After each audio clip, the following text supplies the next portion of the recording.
This is the Farm Monitor. For over 50 years, your source for agribusiness news and features from around the Southeast and across the country, focusing on one of the nation's top industries, agriculture.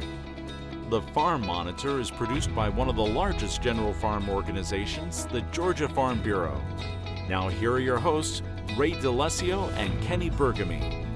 Hi there and welcome to the show. Kenny B flying solo with you this week as Ray enjoys some time off. This program, of course, always on the lookout for those stories that educate and promote agriculture. And bingo, we have a few this week. Coming up, producers tackle the challenges of changing guest worker programs crucial for Georgia farms. Join us as we unravel the complexities and importance of skilled labor in bringing quality produce to your grocery store shelves. Also on the show, meet the unique residents of this Union County farm. No cows, no pigs, just over 25 friendly alpacas. Why petting and feeding these gentle creatures is just the beginning. And then later, don't get into a staring contest with this guy. He's one bad goat, but not just any goat. His breed is special, and the fiber they provide us very unique. These stories and so much more right now on the Farm Monitor. Well, without question, it's been a challenging few years for the ag industry as a whole, and one of the major concerns has been finding a reliable and documented source of labor. John Holcomb takes you to an event that looks to simplify the ag labor programs for Georgia producers. Down in Tifton recently, producers gathered for the annual Ag Labor Forum, an event designed to educate and inform growers on the ever-so-changing guest worker programs producers utilize on their operations.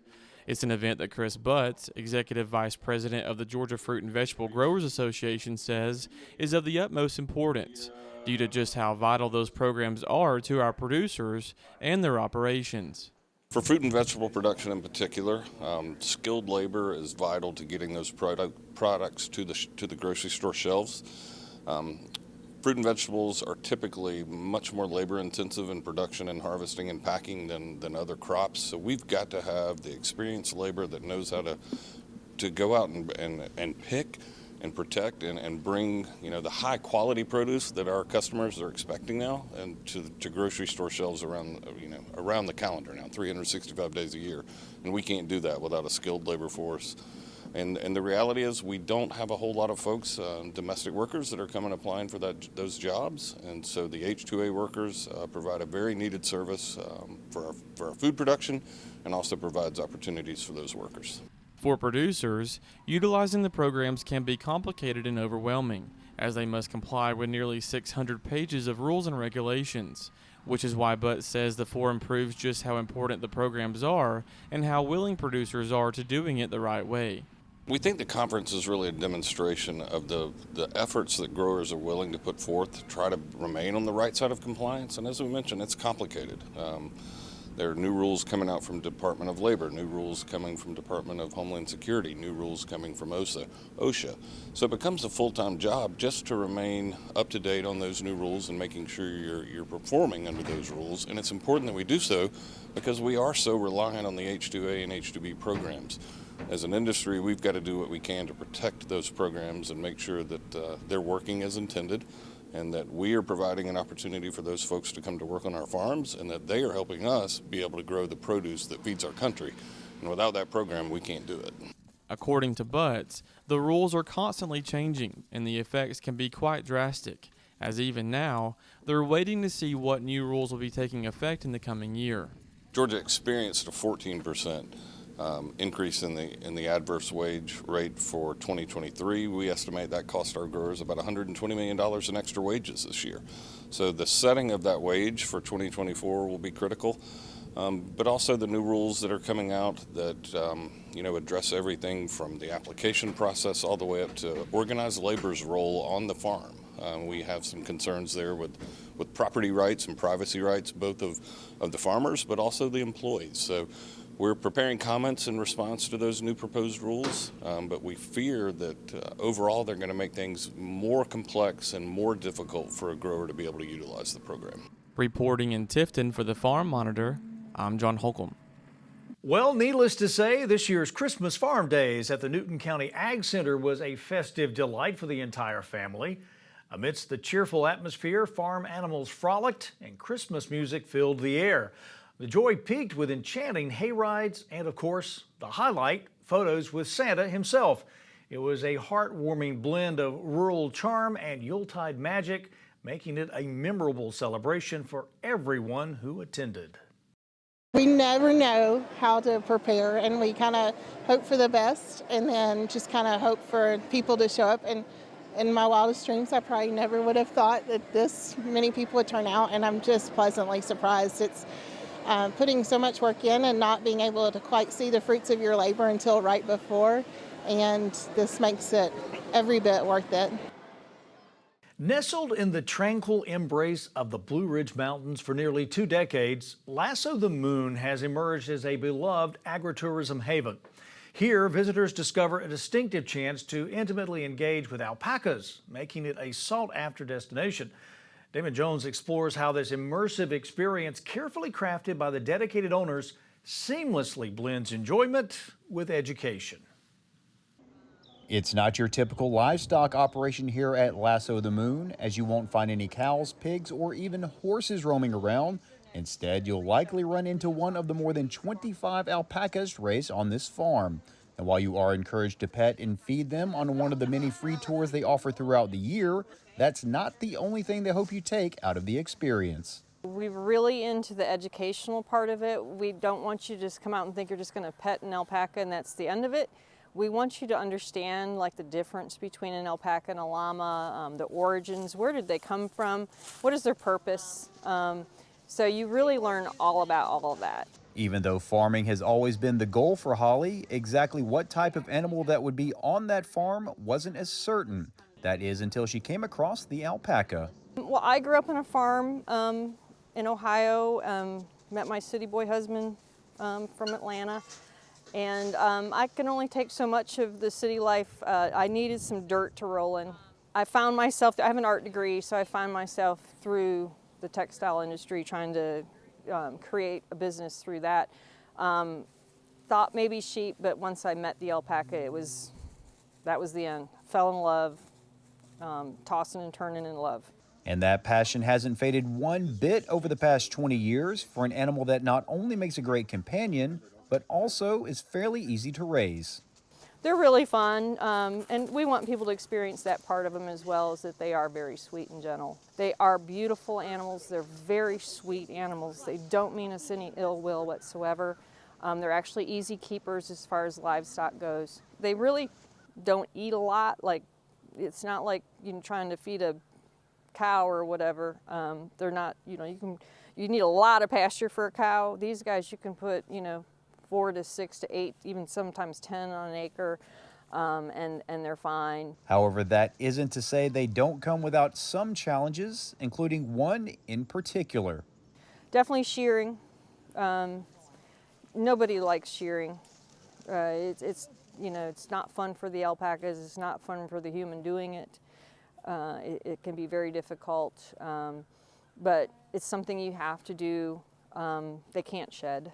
But in the end, it's worth the effort as it provides a unique material that everyone can wear and be comfortable in. Uniquely, alpaca is considered hyperallergenic. It has no lanolin. So you should be able to wear alpaca even if you can't wear sheep's wool. And it also has a very low prickle factor. So like sheep's wool, when it touches your skin, it can be very irritating and itchy. Alpaca has a much lower prickle factor, so it's much, much softer on your bare skin. Reporting from Union County, I'm Damon Jones for the Farm Monitor. All right, Damon, great job. Looks like someone needs a haircut. But the hair on these goats isn't just any hair. That is next when the Farm Monitor continues.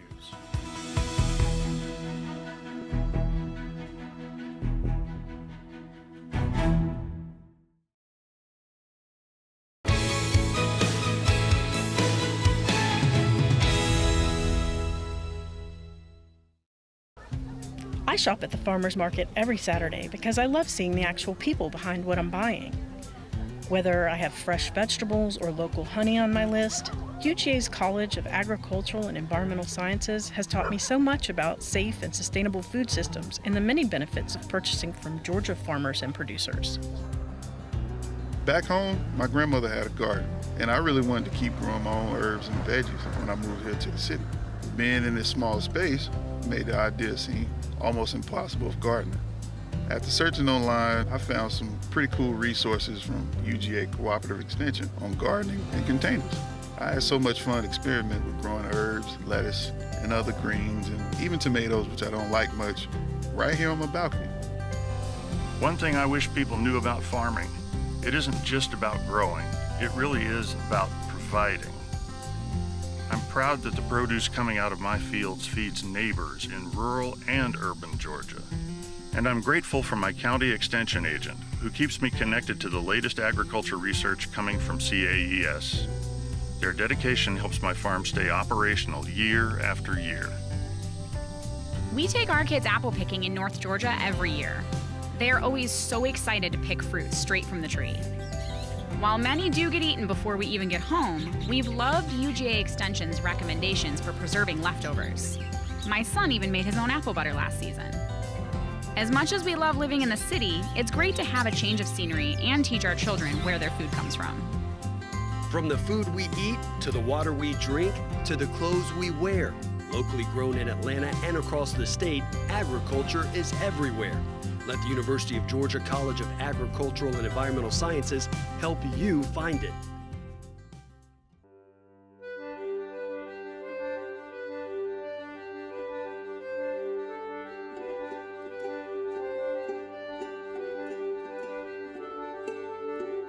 If they didn't know any better, at first glance, one might mistake these mild-mannered creatures for your everyday average sheep. An easy mistake to make, but in fact, these are a very coveted breed of goat. They're Angora goats, and they produce mohair, and they are originally from Turkey. They wouldn't let them out of that country for hundreds of years, and they finally made it out.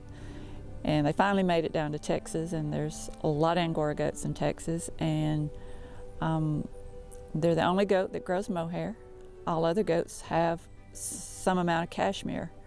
So if you want mohair, you have to have Angora goats. And they're just cute. The horns are handy.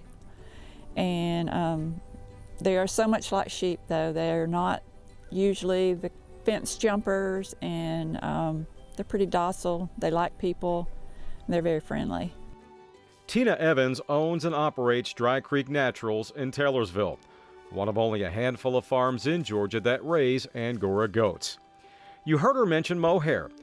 Well, believe it or not, mohair is actually talked about in the Bible during the time of Moses. It's both durable and resilient, easy to dye, and crease resistant. But arguably, the most impressive feature of mohair, it's fireproof.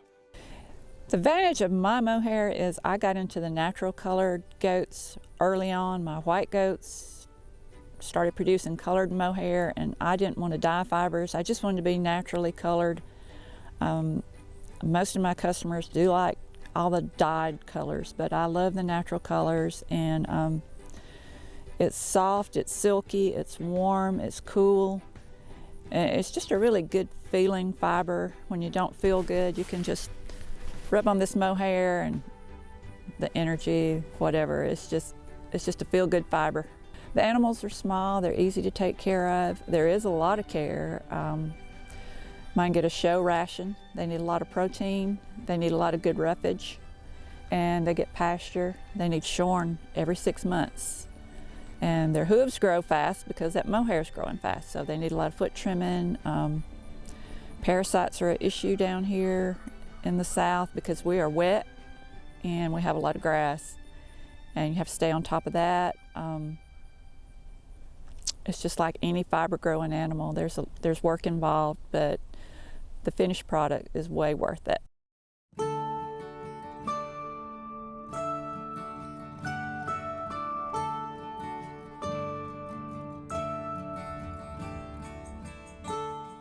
As anyone who raises fiber animals will tell you, keeping predators away from their livelihood is a constant battle. Tina, however, is the exception. In the 40 years she's been doing this, she has never lost a single animal. Not one. Yes, she admits to having some close calls from time to time, but with guard dogs like this on the property, she sleeps a little easier at night knowing they've got it covered. I have 4 Marimas right now. They're an Italian dog. They're very good dogs. They don't roam. They've not been in the country long, and they've not been spoiled. They've not been ruined.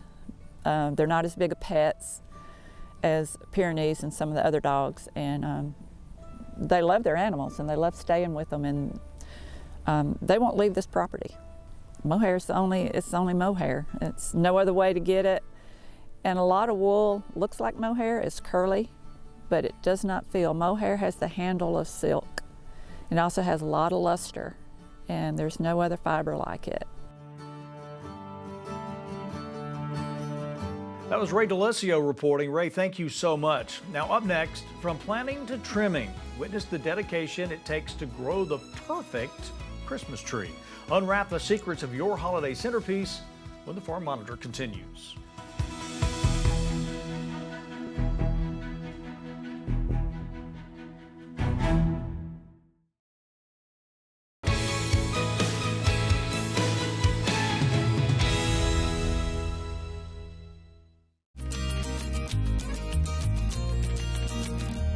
An important fact was unmistakably observed at this year's World Dairy Expo.